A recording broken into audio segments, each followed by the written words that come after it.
The moment I slammed that stack of forged property documents onto the courtroom table and watched my cheating husband's face turn white.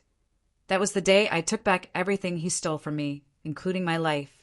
My name is Elena Carter, and I used to think my life in Los Angeles, California, was perfect.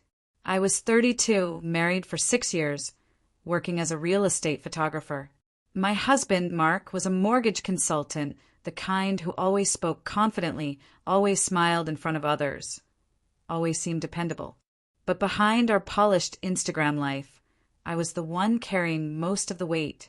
The bills, the late-night emotional support, the dreams he said we'd build together. Our biggest shared project was my grandmother's house, a small 2-story home in Silver Lake that she left me when she passed. I adored that house. I grew up in it, laughed in it, cried in it. It was the last piece of my family I still had. When I married Mark, I let him convince me to modernize it, grow equity, and double our wealth.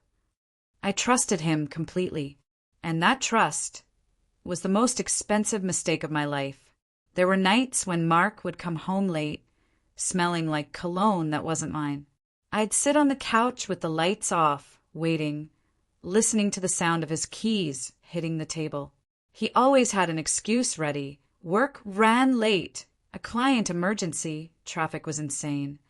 And I wanted so badly to believe him, because believing him was easier than facing the truth. I told myself marriage had rough patches, that I needed to be patient, but deep down a quiet fear was growing.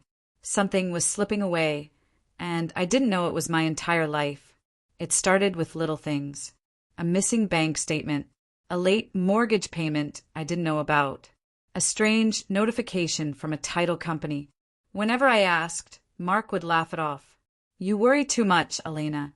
I'm handling everything." But soon things got worse. One afternoon, while I was editing photos at home, a woman knocked on my door, tall, bold, and definitely not shy. "I'm looking for Mark," she said casually. "Why?" "Because he promised to show me the inside of our future house." I froze. "Your future house?" She smiled, the kind of smile people have when they enjoy hurting others.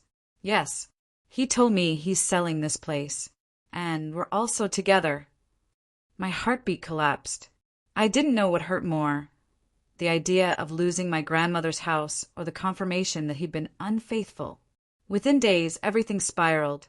I discovered emails, transfer receipts, mortgage applications, and worst of all, a forged deed transfer with my signature copied onto it. Mark had tried to secretly transfer my grandmother's house into his name, planning to sell it and run off with the woman who came to my door. The betrayal was so deep it made my bones shake.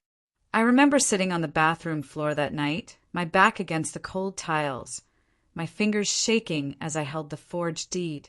I kept tracing my signature, the one he copied, over and over again. It felt like a violation of my identity, like he had stolen not just my house, but my name, my history, my bloodline. I looked at myself in the mirror and barely recognized the woman staring back. Swollen eyes, trembling lips, a heart that felt bruised. I whispered to myself, why wasn't I enough? And then another voice answered, "This isn't about love. It's about control." That night, I locked myself in the bedroom and cried until my voice broke. I felt humiliated, used, and stupid for ever loving him. This was my breakdown moment, the point where I almost gave up, where I almost let the betrayal crush me. But something inside me hardened. He wasn't just a cheater. He wasn't just a liar. He was a criminal. And he thought I would stay quiet. He had no idea who I was about to become. I started with silence. Silence scares guilty people more than screaming. While Mark kept acting like nothing was wrong, I played along, cooking dinner, smiling faintly, pretending to be tired. But behind that mask, I was studying everything: his laptop history, his emails, his financial records, his phone backups. I photographed every document, every message with the other woman, every scribbled forgery. Then I went deeper. I hired a forensic handwriting analyst. I met with a real estate attorney. I contacted the title company he tried to deceive. I gathered proof of identity fraud, forged signatures, and attempt to sell inherited property without consent. Piece by piece, I built a legal bomb, one he never saw coming. The moment he underestimated me was almost laughable. He walked into the kitchen one evening, kissed my forehead, and said, "Babe, once the house sells, our life will be perfect." In that moment, I knew exactly when I'd strike, and it would be public. The confrontation happened in a Los Angeles County courtroom, the perfect stage. Mark thought we were going to finalize refinancing papers. Instead, the courtroom filled with a judge, a property fraud investigator, a handwriting expert, the attorney I'd hired, the woman he cheated with. She showed up thinking he was buying her a house. Mark walked in confidently until he saw me sitting next to my attorney. I placed the forged deeds on the table, hard, and stared straight into his soul. His face drained of color. His hands trembled. Everyone watched him fall apart. The judge began reading the charges: attempted property theft, forgery, fraudulent deed transfer, identity fraud. Mark tried to speak, but the investigator cut him off, showing enlarged photos of his forged signature attempts. The other woman got up and walked out, calling him a loser. He stood there, exposed, humiliated, speechless, just like he made me feel. By the end of the hearing, the house was legally secured back in my name.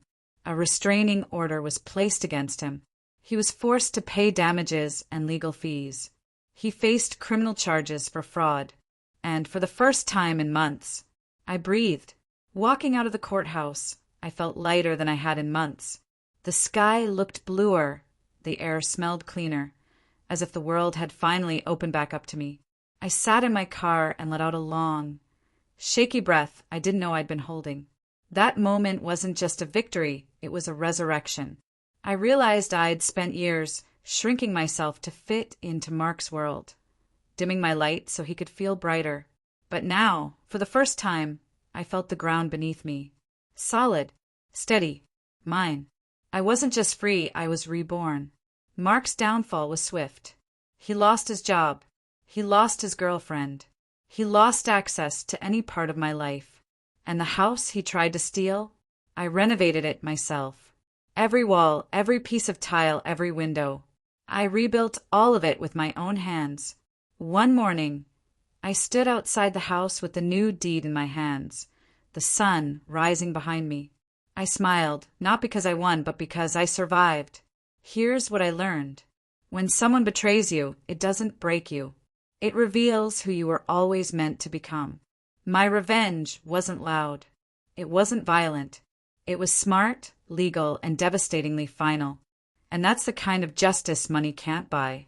If this story moved you, inspired you, or lit something inside you, please like, share, and subscribe to Revenge Uncut and help us reach our goal of 1,000 subscribers.